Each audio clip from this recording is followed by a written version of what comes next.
दोस्तों, तो आज हम लोग अंतर्राष्ट्रीय घटनाक्रम पढ़ेंगे। सबसे पहले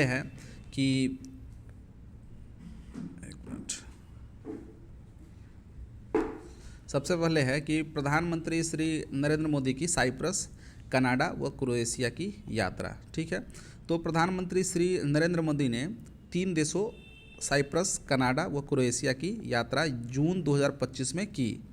पाकिस्तान के विरुद्ध संपन्न ऑपरेशन सिंदूर के पश्चात उनकी यह पहली ही विदेश यात्रा थी। ठीक है, साइप्रस व क्रोएशिया के लिए उनकी यह यात्रा, जहां द्विपक्षीय राजकीय यात्रा थी, कनाडा की यात्रा मूलतः G7 शिखर सम्मेलन में भागीदारी के सिलसिले में थी, जहां विश्व के अनेक शीर्ष नेताओं के साथ उनकी संक्षिप्त अनौपचारिक वार्ताएं भी हुई।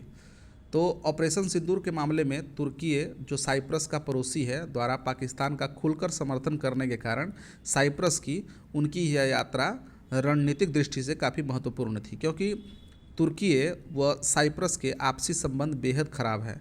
साइप्रस के एक बड़े क्षेत्र पर तुर्की ने कई दशक से कब्जा किया हुआ है। अब जबकि तुर्की खुलकर पाकिस्तान के पक्ष में बोल रहा है, प्रधानमंत्री श्री मोदी की साइप्रस यात्रा कूटनीतिक व रणनीतिक दृष्टि से काफ़ी महत्वपूर्ण थी। प्रधानमंत्री श्री मोदी की साइप्रस की यह यात्रा वहाँ के राष्ट्रपति निकोस क्रिस्टोडोलिडेस, याद रखिए, वहाँ के साइप्रस के राष्ट्रपति, वर्तमान में राष्ट्रपति कौन है, तो निकोस क्रिस्टोडोलिडेस के निमंत्रण पर संपन्न की गई थी। 23 वर्ष के अंतराल के पश्चात ये किसी भारतीय प्रधानमंत्री की साइप्रस की यह यात्रा थी। अपने देश के उच्चाधिकारियों का एक बड़ा शिष्टमंडल इस यात्रा पर उनके साथ था।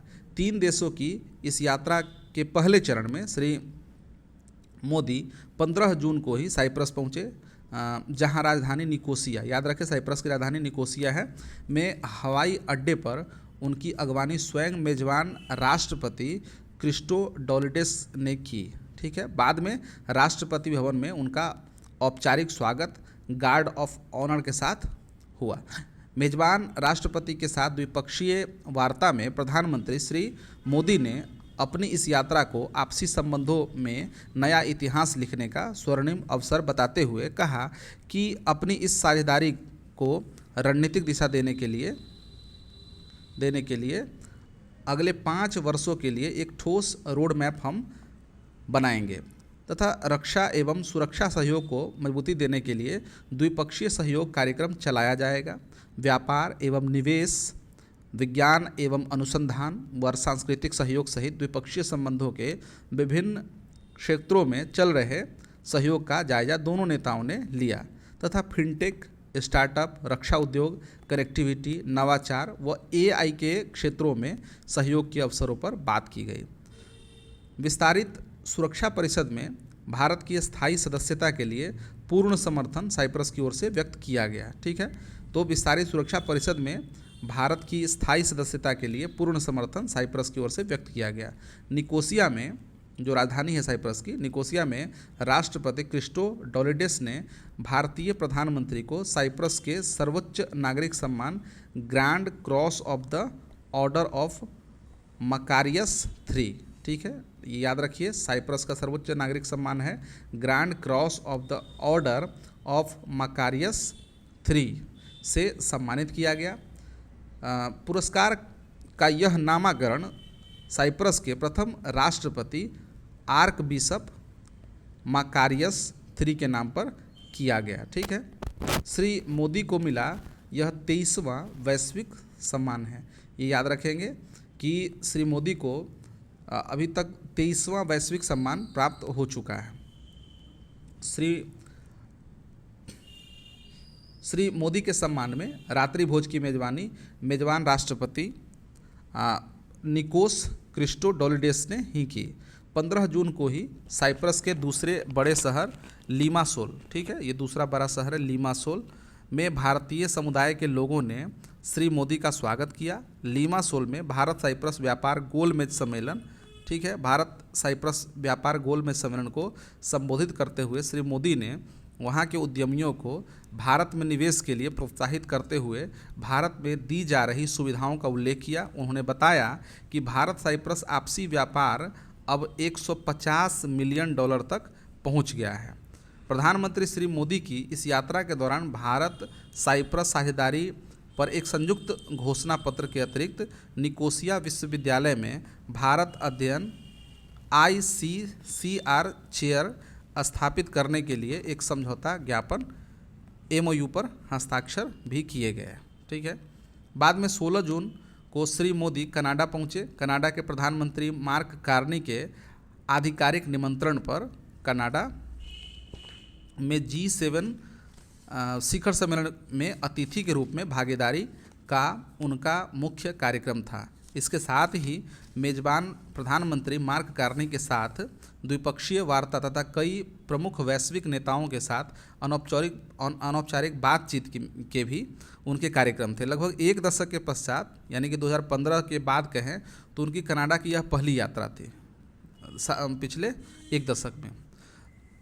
भारत यद्यपि G7 का सदस्य नहीं है, याद रखें कि भारत यद्यपि G7 का सदस्य नहीं है, तथापि पिछले लगातार 6 शिखर सम्मेलनों के आयोजक राष्ट्र श्री मोदी को इसमें भाग लेने के लिए आमंत्रित करते रहे हैं। कनाडा में इस वर्ष यह सम्मेलन कैलगरी प्रांत में अल्बर्टा के निकट कानानास्किस, याद रखेंगे, ठीक है, कानानास्किस ये किसके निकट है? अल्बर्टा के निकट है। और कौन से प्रांत है? कैलगरी प्रांत में आयोजित किया गया था। इसके लिए श्री मोदी 16 जून को ही कैलगरी पहुंच गए थे, जहां अंतर्राष्ट्रीय हवाई अड्डे पर उनका स्वागत किया गया। श्री मोदी के कनाडा पहुंचने से पूर्व ही कनाडा में रह रहे खालिस्तानी चरमपंथी ने उनके विरोध में एक विशाल रैली भी 16 जून को निकाली थी। G7 के सदस्यों में America, France, UK, Italy, Germany, Canada, Japan के अतिरिक्त यूरोपीय संघ इसमें शामिल है। शिखर सम्मेलन में विशेष आमंत्रित अतिथि के रूप में भाग लेने के साथ साथ German chancellor Friedrich Merz, UK के प्रधानमंत्री स्टारमर, इटली के प्रधानमंत्री मिलोनी, जापान के प्रधानमंत्री शिगेरू इशिबा, ठीक है, फ्रांस के राष्ट्रपति इमैनुअल मैक्रोन, यूरोपीय आयोग की अध्यक्ष उर्सुला वॉन डेर लेयन व यूरोपीय परिषद के अध्यक्ष एंटोनियो कोस्टा, ठीक है, यूरोपीय परिषद के अध्यक्ष एंटोनियो कोस्टा के अतिरिक्त दक्षिण अफ्रीका के राष्ट्रपति साइरिल रामफोसा, ब्राज़ील के राष्ट्रपति लुइस इनासियो लूला डी सिल्वा, दक्षिण कोरिया के राष्ट्रपति ली जे म्यूंग, ऑस्ट्रेलिया के प्रधानमंत्री एंथनी अल्बनीज व मैक्सिको के राष्ट्रपति डॉक्टर क्लाउडिया सिनबॉम पार्डो ने अनौपचारिक संक्षिप्त वार्ताएं व वैश्विक मुद्दों पर विचारों का आदान प्रदान श्री मोदी का हुआ। अमेरिकी राष्ट्रपति डोनाल्ड ट्रंप के सम्मेलन के बीच में ही अमेरिका वापस लौट जाने के कारण उनके साथ श्री मोदी की मुलाकात नहीं हुई, किंतु ट्रंप के ही अनुरोध पर लगभग 35 मिनट तक टेलीफोन पर ही वार्ता दोनों नेताओं में हुई। भारत पाकिस्तान संघर्ष में मध्यस्थता के ट्रंप के दावे को खारिज करते हुए श्री मोदी ने स्पष्ट दोहराया कि पाकिस्तान के मामले में भारत ने किसी भी तीसरे देश की मध्यस्थता स्वीकार नहीं की। श्री मोदी के साथ द्विपक्षीय वार्ता में मेजबान प्रधानमंत्री मार्क कार्नी ने कानानास्किस में दोनों देशों के संबंध को मजबूत करने पर चर्चा की। दोनों देशों के बीच राजनयिक सेवाओं को बहाल कर नए उच्चायुक्तों की तैनाती शीघ्र ही करने पर सहमति दोनों नेताओं ने व्यक्त की। दोनों देशों के बीच बंद पड़ी व्यापार वार्ता को भी पुनः शुरू करने के लिए सहमति व्यक्त करने के साथ साथ सहयोग के विभिन्न मुद्दों पर चर्चा दोनों नेताओं ने की। आपस में संपर्क में रहने तथा जल्द ही दोबारा मिलने के लिए दोनों नेता सहमत हुए। कनाडा के कानानास्किस में G7 शिखर सम्मेलन के आउटरीच सत्रों में भाग लेने व प्रमुख वैश्विक नेताओं से मुलाकात के पश्चात प्रधानमंत्री श्री नरेंद्र मोदी अपनी इस यात्रा के तीसरे चरण में 18 जून को क्रोएशिया की राजधानी जाग्रेब, याद रखेंगे क्रोएशिया की राजधानी कहाँ है? जाग्रेब। जाग्रेब कहाँ की राजधानी है? क्रोएशिया की। वहाँ पहुँचे, जहाँ हवाई अड्डे पर ही गार्ड ऑफ ऑनर के साथ उनका भव्य स्वागत किया गया। क्रोएशिया गणराज्य के प्रधानमंत्री आंद्रेज प्लेनकोविक, याद रखें आंद्रेज प्लेनकोविक के निमंत्रण पर क्रोएशिया की उनकी यह यात्रा किसी भारतीय प्रधानमंत्री की इस देश की पहली ही यात्रा थी। ठीक है, तो ये क्या थी, भारतीय प्रधानमंत्री की इस देश की पहली ही यात्रा थी। ठीक है, क्रोएशिया की यात्रा। मेजबान प्रधानमंत्री प्लेनकोविक के साथ द्विपक्षीय वार्ता में द्विपक्षीय संबंधों को आगे बढ़ाने भारत यूरोपीय संघ रणनीतिक साझेदारी व बहुपक्षीय मंचों पर सहयोग पर विचारों का आदान प्रदान दोनों नेताओं में हुआ। दोनों देशों के बीच कनेक्टिविटी में सुधार के लिए भारत मध्य पूर्व यूरोप आर्थिक गलियारे, ठीक है, IMEC, याद रखें, India middle east Europe economic corridor के महत्व को दोनों नेताओं ने स्वीकार किया। विज्ञान, प्रौद्योगिकी व नवाचार के क्षेत्र में संयुक्त अनुसंधान और विकास के लिए दोनों देशों के वैज्ञानिक संस्थानों व विश्वविद्यालयों को जोड़ने के महत्व पर चर्चा भी दोनों नेताओं ने की। रक्षा सहयोग पर 2023 में हस्ताक्षरित समझौता ज्ञापन का उल्लेख करते हुए रक्षा संबंधों को आगे बढ़ाने के लिए सहमति दोनों प्रधानमंत्रियों में हुई। सहयोग के लिए स्वास्थ्य देखभाल तकनीक, कृषि तकनीक, AI, साइबर सुरक्षा व डिजिटल प्रौद्योगिकी आदि क्षेत्रों की पहचान वार्ता में की गई। 22 अप्रैल 2025 को पहलगाम में हुए आतंकी हमलों के मामले में क्रोएशिया द्वारा दिए गए समर्थन व, याद रखें, क्रोएशिया ने समर्थन दिया भारत का पहलगाम हमले पर एकजुटता के लिए मेजबान प्रधानमंत्री प्लेनकोविक व क्रोएशिया को धन्यवाद श्री मोदी ने दिया। यूक्रेन में युद्ध सहित आपसी हित के क्षेत्रीय व वैश्विक मुद्दों पर भी विचारों का आदान प्रदान दोनों प्रधानमंत्रियों ने किया। विभिन्न क्षेत्रों में सहयोग के लिए 4 समझौता ज्ञापनों पर हस्ताक्षर द्विपक्षीय वार्ता के पश्चात किए गए। कृषि एवं संबद्ध क्षेत्रों में सहयोग, सांस्कृतिक आदान प्रदान, विज्ञान और प्रौद्योगिकी के क्षेत्र में सहयोग तथा जाग्रेब विश्वविद्यालय में ICCR हिंदी चेयर के विस्तार के समझौते इसमें शामिल हैं। 3 देशों की 4 दिन की इस महत्वपूर्ण यात्रा के पश्चात श्री मोदी की स्वदेश वापसी 19 जून को ही हुई। ठीक है, अब आगे बढ़ते हैं।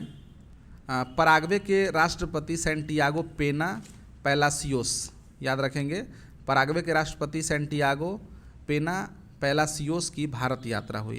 प्रधानमंत्री श्री नरेंद्र मोदी के निमंत्रण पर पराग्वे के राष्ट्रपति सैंटियागो पेना पैलासियोस ने अपने देश के उच्च स्तरीय शिष्टमंडल के साथ 2 से 4 जून 2025 को भारत की राजकीय यात्रा की। राष्ट्रपति के रूप में पेना की, जहां यह भारत की पहली ही यात्रा थी, पराग्वे के किसी राष्ट्रपति की भारत यह दूसरी यात्रा थी। ठीक है, तो काफ़ी इम्पोर्टेंट हो गया यह।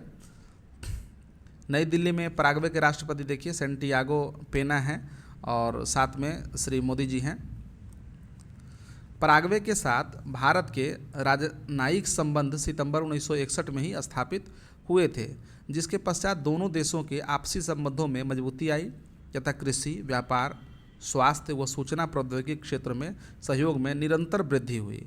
इन क्षेत्रों में अनेक भारतीय कंपनियों ने अपने कारोबार पराग्वे में स्थापित किए, जिनके चलते लैटिन अमेरिका में पराग्वे भारत का बड़ा व्यापारिक साझेदार बना। 2 जून को नई दिल्ली पहुंचे मेहमान राष्ट्रपति की पालम हवाई अड्डे पर गार्ड ऑफ ऑनर के साथ अगवानी केंद्रीय सड़क परिवहन राज्य मंत्री हर्षवर्धन मल्होत्रा ने की। बाद में प्रधानमंत्री श्री नरेंद्र मोदी के साथ द्विपक्षीय मुद्दे पर वार्ता से पूर्व राजघाट पर महात्मा गांधी की समाधि पर पुष्पांजलि उन्होंने अर्पित की तथा विदेश मंत्री डॉक्टर जयशंकर के साथ विभिन्न द्विपक्षीय मुद्दों पर वार्ता उन्होंने की। प्रधानमंत्री श्री मोदी के साथ हैदराबाद हाउस में संपन्न वार्ता में मेहमान राष्ट्रपति ने भारत के साथ आर्थिक, कूटनीतिक व सामरिक संबंधों को मजबूत करने के सकारात्मक संकेत दिए हैं। भारतीय कंपनियों को अपने बहुमूल्य धातुओं के भंडारों में निवेश के लिए आमंत्रित करने के साथ साथ रक्षा क्षेत्रों में सहयोग संवर्धन की पेशकश भी पराग्वे की ओर से की गई है। पराग्वे में बहुमूल्य धातुओं के क्षेत्र में चीन के प्रस्ताव को पराग्वे ने अपने आंतरिक मामलों में हस्तक्षेप कहते हुए ठुकरा दिया था। ठीक है, तो याद रखेंगे कि पराग्वे में बहुमूल्य धातुओं के क्षेत्र में चीन के प्रस्ताव को पराग्वे ने अपने आंतरिक मामलों में हस्तक्षेप कहते हुए ठुकरा दिया था। ठीक है, वार्ता में प्रधानमंत्री श्री मोदी ने भी कहा मर्कोसुर के साथ प्रेफरेंशियल ट्रेड एग्रीमेंट के चलते पराग्वे के साथ आर्थिक सहयोग सहित डिजिटल टेक्नोलॉजी, क्रिटिकल मिनरल्स, ऊर्जा, कृषि, डिफेंस व स्पेस के क्षेत्र में सहयोग के नए अवसर हैं। आतंकवाद के विरुद्ध लड़ाई में भी सहयोग के लिए सहमति दोनों पक्षों ने व्यक्त की। विभिन्न क्षेत्रों में G2G तथा B2B स्तर पर सहयोग बढ़ाने की बात वार्ता के पश्चात जारी संयुक्त घोषणा पत्र में कही गई। बाद में राष्ट्रपति द्रौपदी मुर्मू ने मेहमान राष्ट्रपति के सम्मान में रात्रि भोज की मेजबानी की। पहलगाम में आतंकी हमलों के समय भारत के पक्ष में आवाज़ व्यक्त करने के लिए राष्ट्रपति पेना को उन्होंने धन्यवाद दिया। विभिन्न क्षेत्रों में सहयोग संवर्धन की गुंजाइश दोनों पक्षों ने व्यक्त की। बाद में स्वदेश वापसी से पूर्व 4 जून को मुंबई में उद्योग व्यापार के प्रतिनिधियों से मिलने का उनका कार्यक्रम था, जिसके पश्चात मुंबई से ही स्वदेश वापसी उनकी हुई। हम लोग देखते हैं बांग्लादेश में जारी नए करेंसी नोटों पर से शेख मुजीबुर रहमान का फोटो हटाया गया। ठीक है, तो अब पढ़ते हैं। बांग्लादेश में जारी नए करेंसी नोटों से अब बंगबंधु कहे जाने वाले पूर्व राष्ट्रपति शेख मुजीबुर रहमान के फ़ोटो हटा दिए गए हैं। शेख मुजीबुर रहमान की पुत्री शेख हसीना के नेतृत्व वाली सरकार का अगस्त 2024 में तख्ता पलट के पश्चात कार्यभार संभाले हुए मोहम्मद यूनुस के नेतृत्व वाली अंतरिम सरकार ने 1 जून 2025 के 3 मूल्यों 1000 टका, 50 टका व 20 टका मूल्य के जो नए करेंसी नोट जारी किए हैं, याद रखें 1000 टका, 50 टका और 20 टका मूल्य के जो नए करेंसी नोट जारी किए गए हैं उनमें शेख मुजीबुर रहमान की तस्वीर नहीं है। वैसे शेख मुजीबुर की तस्वीर वाले पुराने नोट व सिक्के भी अभी प्रचलन में बने रहेंगे।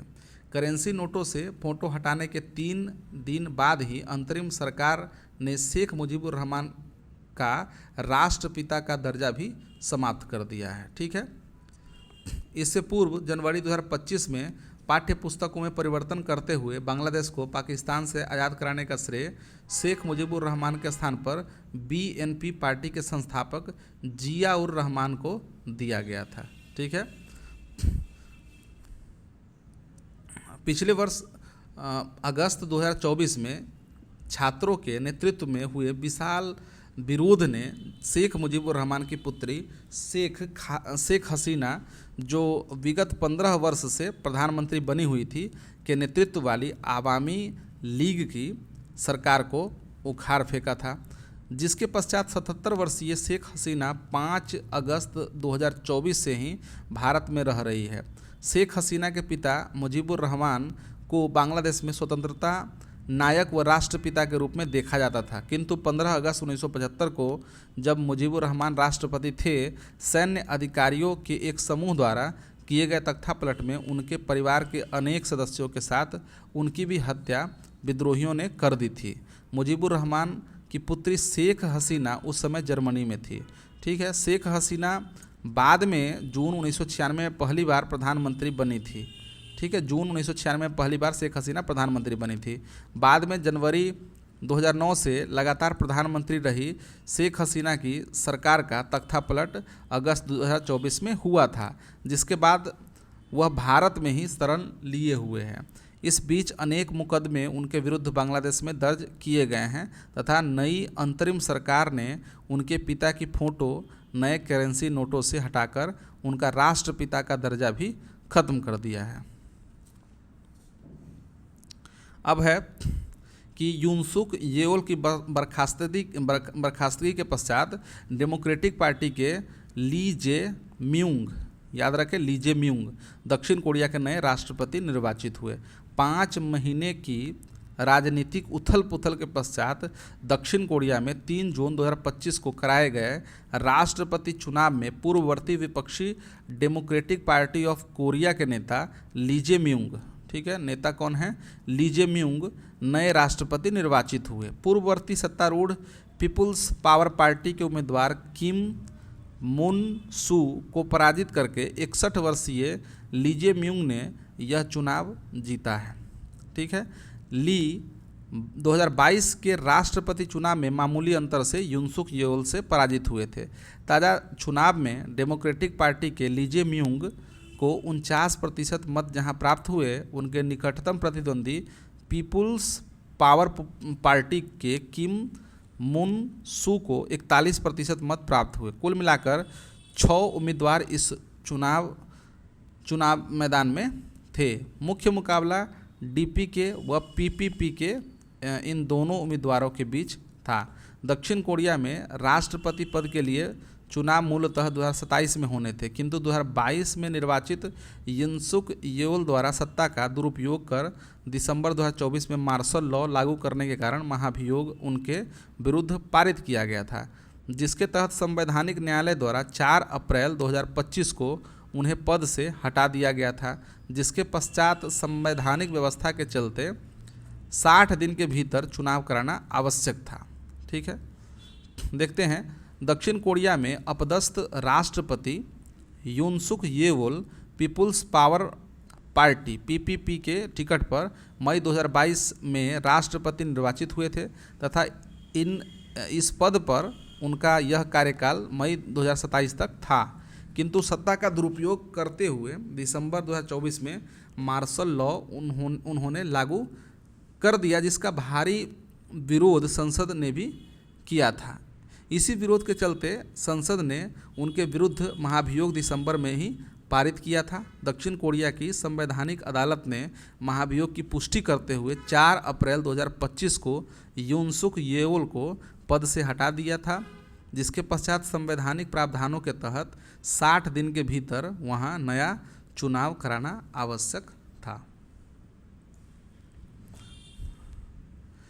अब हम लोग देखते हैं 12 देशों के नागरिकों के अमेरिका प्रवेश पर प्रतिबंध, ठीक है। तो क्या है, अमेरिकी राष्ट्रपति डोनाल्ड ट्रंप ने एक और जहां अवैध रूप से अमेरिका में रह रहे लोगों के विरुद्ध सख्ती बढ़ा दी, वहीं साथ ही साथ अपने पहले कार्यकाल की यात्रा प्रतिबंध नीति को एक बार पुनः लागू करते हुए अमेरिकी राष्ट्रपति डोनाल्ड ट्रंप ने ईरान, अफगानिस्तान व म्यांमार सहित 12 देश के नागरिकों को अमेरिका में प्रवेश को उन्होंने प्रतिबंधित किया है। इस आशय के आदेश पर 4 जून 2025 को हस्ताक्षर उन्होंने किए, जो 9 जून 2025 से लागू हो गए। ये देश कौन कौन से हैं?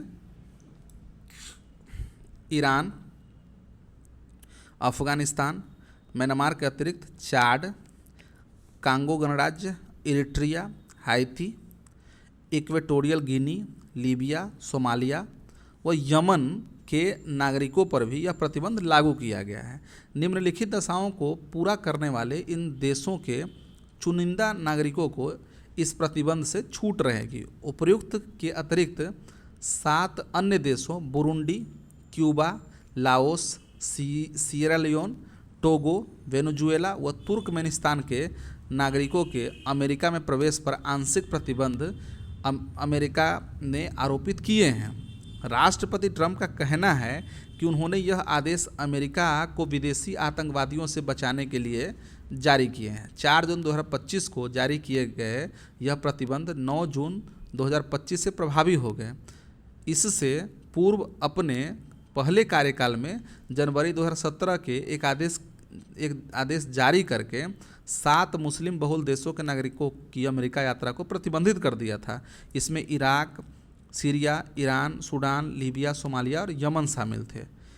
ऐसे आधार जिससे आंशिक प्रतिबंधित देशों के नागरिकों को प्रवेश की अनुमति रहेगी, ग्रीन कार्ड होल्डर और कानूनी अस्थायी निवासी, दोहरी नागरिकता वाले लोग, किसी भी खेल के विश्व कप या ओलंपिक जैसे ग्लोबल स्पोर्ट्स के लिए आने वाले एथलीट्स, कोच और टीमें, उत्पीड़न से भाग रहे ईरानी अल्पसंख्यक, अमेरिकी सरकार के लिए 15 वर्ष या उससे अधिक समय तक काम करने वाले विदेशी नागरिक व उनके परिवार।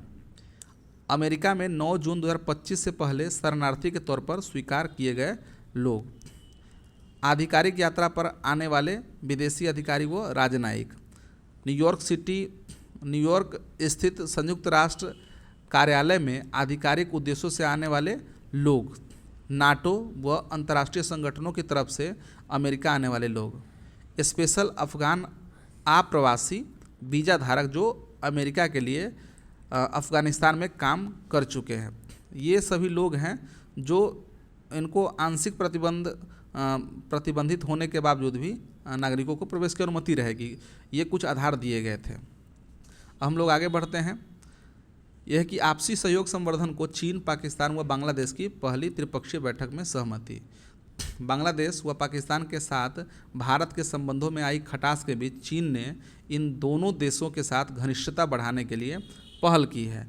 इसके तहत चीन, पाकिस्तान व बांग्लादेश के विदेश मंत्रालयों के अधिकारियों की पहली त्रिपक्षीय बैठक चीन के कुनमिंग शहर में 19 जून 2025 को संपन्न हुई। तीनों पक्षों ने उद्योग, व्यापार, समुद्री मामलों, जल संसाधनों, जलवायु परिवर्तन, कृषि, शिक्षा, स्वास्थ्य, संस्कृति व मानव संसाधन जैसे क्षेत्रों में सहयोग बढ़ाने व सहमति तीनों पक्षों ने व्यक्त की है। बांग्लादेश में शेख हसीना सरकार के अपदस्थ होने के पश्चात वहां के कार्यवाहक प्रधानमंत्री मोहम्मद यूनुस चीन के साथ रिश्ते जहां मजबूत कर रहे हैं, पाकिस्तान के साथ भी निकटता स्थापित करने का प्रयास यूनुस ने किया है। चीन से सहायता मांगकर भारत पर निर्भरता कम करने का उनका प्रयास है। चीन, पाकिस्तान व बांग्लादेश के विदेश मंत्रालयों के उच्चाधिकारियों की इस पहली त्रिपक्षीय बैठक में समानता व आपसी विश्वास के सिद्धांतों के आधार पर आपसी सहयोग संवर्धन के लिए सहमति तीनों पक्षों में हुई। बैठक के दौरान बनी सहमतियों का अनुपालन करने तथा इन्हें लागू करने के लिए एक कार्य समूह की स्थापना के लिए सहमति भी बैठक में बनी। तीनों देशों के बीच विदेश मंत्रालय स्तर की इस पहली त्रिपक्षीय बैठक में चीन के उप विदेश मंत्री सुन वेईडोंग, बांग्लादेश के कार्यवाहक विदेश सचिव रूहुल आलम सिद्दीकी और पाकिस्तान के अतिरिक्त विदेश सचिव इमरान अहमद सिद्दीकी शामिल थे। इनमें वेईडोंग भारत व पाकिस्तान में चीन के राजदूत रह चुके हैं। बैठक के पश्चात वेईडोंग ने कहा कि बांग्लादेश व पाकिस्तान दोनों चीन के अच्छे पड़ोसी हैं, अच्छे मित्र हैं और अच्छे साझेदार हैं। वे बेल्ट एंड रोड सहयोग में महत्वपूर्ण साझेदार भी हैं। उन्होंने कहा कि चीन, पाकिस्तान व बांग्लादेश के बीच सहयोग तीनों देशों के लोगों के साझा हितों के अनुरूप है। ठीक है, अब आगे बढ़ते हैं। बहरीन, कोलंबिया, कांगो लोकतांत्रिक गणराज्य, लाटविया व लाइबेरिया 1 जनवरी 2026 से सुरक्षा परिषद के अस्थायी सदस्य होंगे। काफ़ी इम्पोर्टेंट है, आप इसे नोट कर लें। बहरीन, कोलंबिया, कांगो गणराज्य, ठीक है, कांगो लोकतांत्रिक गणराज्य, लाटविया व लाइबेरिया, ठीक है। बहरीन, कोलंबिया, कांगो, उसके बाद लाटविया और लाइबेरिया, ठीक है। ऐसे याद कर सकते हैं। एक बी और 2 क से एक ब से बहरीन, कांगो, कोलंबिया, ठीक है। Colombia, Congo, Bahrain, Congo, Colombia, Latvia और लाइबेरिया, लाटविया, लाइबेरिया, ठीक है। तो इसे आप जैसे भी हो याद करके रखें, आपसे सीधे तौर पर एग्जाम में पूछ लिए जाएंगे। बहरीन, कांगो लोकतांत्रिक गणराज्य, कोलंबिया, लाटविया व लाइबेरिया 1 जनवरी 2026 से संयुक्त राष्ट्र सुरक्षा परिषद में 5 नए अस्थायी सदस्य होंगे। परिषद की 2-2 वर्ष की अस्थायी सदस्यता के लिए इनका चुनाव संयुक्त राष्ट्र महासभा में 3 जून 2025 को हुआ। 15 सदस्यीय सुरक्षा परिषद में यह 5 देश अल्जीरिया, गुआना, दक्षिण कोरिया, सिएरा लियोन व स्लोवेनिया का स्थान 1 जनवरी 2026 से लेंगे, ठीक है। जिनकी 2 वर्षीय सदस्यता 31 दिसंबर 2025 को समाप्त होगी। बहरीन सहित उपयुक्त 5 देशों को 26-27 के लिए सुरक्षा परिषद का अस्थायी सदस्य चुना गया। इस प्रकार यह 5 देश 31 दिसंबर 2027 तक सुरक्षा परिषद के सदस्य रहेंगे। इनमें बहरीन, कांगो लोकतांत्रिक गणराज्य व लाइबेरिया को अफ्रीकी व एशिया प्रशांत देशों के समूह से, कोलंबिया को लैटिन अमेरिका के कैरेबियाई देशों के समूह से तथा लाटविया को पूर्वी यूरोप समूह से निर्वाचित किया गया है। सुरक्षा परिषद की 10 अस्थायी सीटों के लिए चुनाव 4 समूहों से होता है। यह समूह कौन कौन सा है? अफ्रीका एंड एशिया, ठीक है, पूर्वी यूरोप, लैटिन अमेरिका तथा कैरिबियाई देश तथा पश्चिमी यूरोप व अन्य देश, ठीक है। तो इस वर्ष 2026-27 के लिए 5 नए सदस्यों में से 3 अफ्रीका एवं एशिया प्रशांत से, 1 लैटिन अमेरिका व कैरिबियाई देशों से तथा 1 सदस्य पूर्वी यूरोप समूह से चुने जाने थे। तदनुरूप बहरीन, कांगो व लाइबेरिया अफ्रीका एवं एशिया प्रशांत क्षेत्र से तथा कोलंबिया लैटिन अमेरिका व कैरिबियाई क्षेत्र से चुने गए, जबकि लाटविया का चुनाव पश्चिमी यूरोप व अन्य देशों के समूह से हुआ। 5 नए अस्थायी सदस्यों के लिए 193 सदस्यीय महासभा में 3 जून 2025 को हुए मतदान में 188 देशों ने भाग लिया। अफ्रीकी व एशिया प्रशांत देशों की 3 सीटों के लिए बहरीन को 186, कांगो को 183, लाइबेरिया को 181 मत महासभा में गुप्त मतदान में मिले।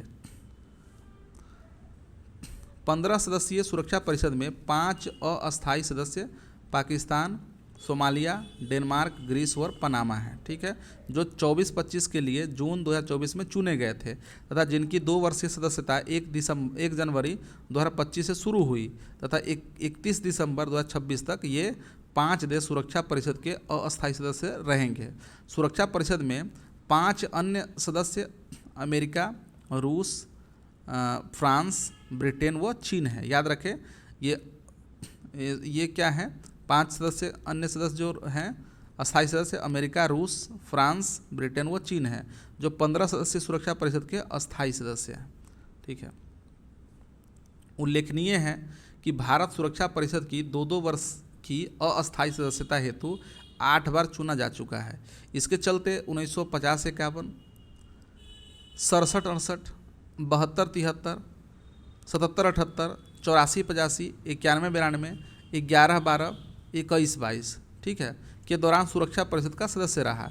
1 जनवरी 2026 से सुरक्षा परिषद के 15 सदस्य कौन कौन है? 5 अस्थायी तो जानते ही है, अमेरिका, रूस, ब्रिटेन, फ्रांस और चीन। अमेरिका, रूस, ब्रिटेन, फ्रांस और चीन। 10 अस्थायी सदस्यों की बात करें तो पाकिस्तान, सोमालिया, डेनमार्क, ग्रीस और पनामा, ठीक है। तो इन पाँचों की सदस्यता 31 दिसंबर 2026 तक रहेगी तथा बहरीन, कांगो लोकतांत्रिक गणराज्य, कोलंबिया, लाटविया और लाइबेरिया, इन 5 की सदस्यता 31 दिसंबर 2027 तक रहेगी, जैसा हमने ऊपर पढ़ा है, ठीक है। तो हम लोग आगे बढ़ते हैं। G7 का 51वां शिखर सम्मेलन कनाडा में कैलगरी में कानानास्किस में संपन्न हुआ। आउटरीच सम्मेलन को भारतीय प्रधानमंत्री श्री मोदी ने भी संबोधित किया। तो विश्व के औद्योगिक रूप से संपन्न 7 देशों के समूह G7 का 51वां शिखर सम्मेलन कनाडा के प्रधानमंत्री मार्क कार्नी की मेजबानी में कनाडा के कैलगरी में अल्बर्टा में कानानास्किस में 16 से 17 जून 2025 को संपन्न हुआ, ठीक है। G7 के सभी शासन प्रमुखों, जर्मनी के चांसलर फ्रेडरिक मर्ज, फ्रांस के राष्ट्रपति इमैनुअल मैक्रोन,